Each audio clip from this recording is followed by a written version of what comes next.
वज़ीर आला पंजाब मरीम नवाज ने ऐलान किया है कि पंजाब के तमाम शहरों में चलने वाली पब्लिक ट्रांसपोर्ट अब मुफ्त होगी, जिसमें orange line train, metro bus service, green electro बस और स्पीडो बस शामिल हैं। उन्होंने काश्तकारों को फी एकड़ 1 लीटर डीजल पर 100 रुपए सब्सिडी देने का भी ऐलान किया। मरियम नवाज ने कहा कि मुश्किल हालात में अवाम को तनहा नहीं छोड़ा जाएगा और शहरी ज़ाती सवारी के बजाय पब्लिक ट्रांसपोर्ट इस्तेमाल करें। वज़ीर आला के मुताबिक आलमी मुआशी बहरान के बावजूद हालात बेहतर होते ही अवाम को मुआशी बोझ से निजात दिलाई जाएगी।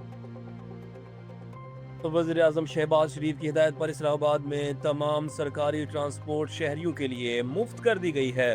वज़ीर दाखिला मोहसिन नकवी के मुताबिक इस सहूलत का आगाज कल से होगा और ये इक़दाम 30 दिन तक जारी रहेगा। उन्होंने बताया कि शहरी 1 माह तक बगैर किराए सरकारी बसों में सफर कर सकेंगे, जबकि इस अवामी रिलीफ इक़दाम के लिए वज़ारत दाखिला 35 करोड़ रुपए के अखराजात बर्दाश्त करेगी। वज़ीर आज़म ने बढ़ती हुई महंगाई के तनाजुर में फौरी रिलीफ फराहम करने की हिदायत दी थी और ज़िला इंतज़ामिया को मुफ्त सर्विस शुरू करने के अहकामात जारी कर दिए गए हैं। दूसरी जानिब अवामी हलकों ने हुकूमती फैसले का खैर मकदम किया है। आबनाए हुर्मज़ में जारी कशीदगी के दौरान 3 बड़े बहरी जहाज़ों ने ओमान के साहिल के साथ मुतबादिल रास्ता इख्तियार करते हुए गुजरने की कोशिश की, जिसे आलमी तवानाई मंडी के लिए अहम पेशरफ्त करार दिया जा रहा है। मैरीटाइम ट्रैकिंग डाटा के मुताबिक 2 सुपर ऑयल टैंकर्स और 1 LNG बुरदार जहाज मशरकी समत में आबनाए हुर्मज़ में दाखिल हुए। ये जहाज दुनिया के बड़े ऑयल टैंकर्स में शुमार होते हैं, जबकि जंग शुरू होने के बाद खलीज से निकलने की कोशिश करने वाला ये पहला LNG कैरियर बताया जा रहा है। तीनों जहाज ओमान शिप मैनेजमेंट कंपनी के ज़ेर इंतजाम हैं और सफर के दौरान खुद को ओमानी मलकियत जाहिर कर रहे थे। सिग्नल जैमिंग और जाली सिग्नल्स के बायस जहाज़ों की नकलो हरकत की निगरानी मुश्किल होगी, जबकि दोनों ऑयल टैंकर्स तकरीबन 2 मिलियन बैरल खाम तेल ले जा रहे हैं और गैस बुरदार जहाज खाली बताया गया है। वज़ीर आज़म की कफ़ायत शुआरी मुहिम के तहत कौमी असम्बली सेक्रेटेरिएट ने मौजूदा माली साल के बजट और अखराजात का जायजा लेने के बाद 47 करोड़ 21 लाख रुपए कौमी खजाने में जमा करवा दिए। अरकान कौमी असम्बली की तनख्वाहों से 2 करोड़ 15 लाख रुपए कटौती करके वज़ीर आज़म की कफ़ायत शुआरी फंड 2026 में मुंतकिल की गई। स्पीकर की हिदायत के मुताबिक असम्बली सेक्रेटेरिएट में हर सतह पर कफ़ायत शुआरी इक़दामात नाफिज किए जा रहे हैं और आइंदा हफ्तों में मजीद रकूम जमा करने की मनसूबाबंदी की गई है। कफ़ायत शुआरी के तहत फ्यूल और तवानाई की बचत के लिए 75% सरकारी गाड़ियाँ ज़मीन पर रोक दी गई हैं। सेक्रेटेरिएट का मकसद 2 अरब रुपए तक बचत और गैर ज़रूरी अखराजात को कम करना है।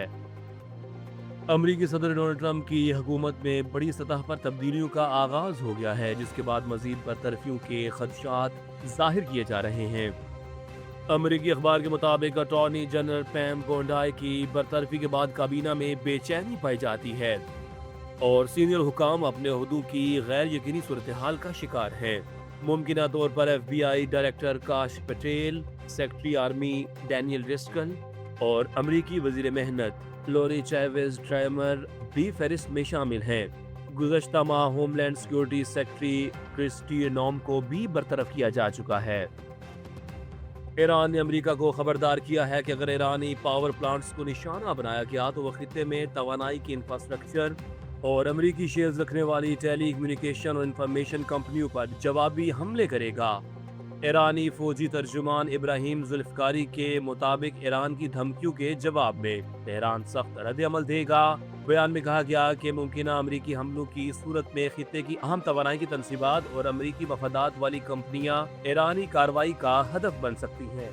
गैर मुल्की मीडिया के मुताबिक ट्रंप ने गुज़श्ता शब ईरान के इंफ्रास्ट्रक्चर को निशाना बनाने की नई धमकी दी है और अपने सोशल मीडिया बयान में कहा कि अमेरिकी फौज ने अभी तक ईरान में जो कुछ बचा है उसे तबाह नहीं किया। अगले हदफ पुल होंगे और पावर प्लांट्स को भी निशाना बनाया जाएगा। ट्रंप ने मजीद कहा कि ईरान की क़यादत जानती है कि क्या करना है और ये फौरी तौर पर करना होगा।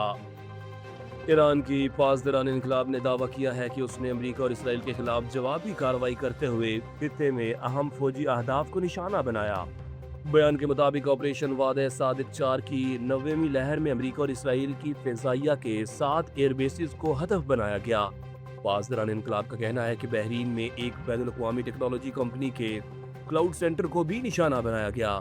ایرانی حکام نے خبردار کیا ہے کہ اگر ایران کے خلاف کارروائیاں جاری رہیں تو مزید اہداف کو بھی نشانہ بنایا جا سکتا ہے۔ عالمی جریدے ساؤتھ ایشین وائسز نے انکشاف کیا ہے کہ افغانستان میں موجود محفوظ پناہ گاہیں فتنۃ الخوارج کو تحفظ اور دوبارہ منظم ہونے کے مواقع فراہم کر رہی ہے۔